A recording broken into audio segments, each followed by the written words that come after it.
আসসালামু আলাইকুম। এই হলো মাটিরাঙ্গা উপজেলা খেদাছড়া বাজার। বাজারটা বিশাল একটা বাজার, খুবই জমজমাট, অনেক বড় বাজার। এই বাজারটা সাপ্তাহিক একটা বাজারের জন্য বাজারে তেমন একটা বেচা কিনা হচ্ছে না, ব্যবসায়ীরা হাই হুতাশ করতেছে, সুবিধা করতে পারতেছে না।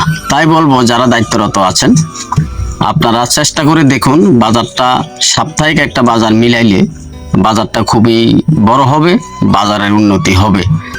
ওই সুশীল সমাজ যারা আছেন তাদের দৃষ্টি আকর্ষণ করতেছি, আপনারা দেখুন প্রতিটা বাজারের বাহিরে প্রতিটা মোড়ে মোড়ে দোকানপাট দিয়ে বাজারে 9টার পরে বাজারে আর মানুষ থাকে না, অথচ বাজারের বাহিরে যে দোকানগুলো আছে রাস্তার মোড়ে মোড়ে ওই দোকানগুলোতে রাত 11টা 12টা 2টা পর্যন্ত মানুষ থাকে জমজমাট। তা আমার মনে হয় ওইসব দোকানগুলা ভেঙে এই দোকানগুলা সবাই একত্রিতভাবে বাজারে ব্যবসা করলে বাজারটা উন্নত হবে, সবাই একসাথে সেই বাজারটা বেচা কিনাও ভালো হবে। তা আমার এই মন্তব্যটা এবং কি আইডিয়াটা কিরকম অবশ্যই কমেন্টে জানাবেন, সঠিক বললাম কিনা। যদি সম্ভব হয় বাজারটা মিলানোর ব্যবস্থা করুন।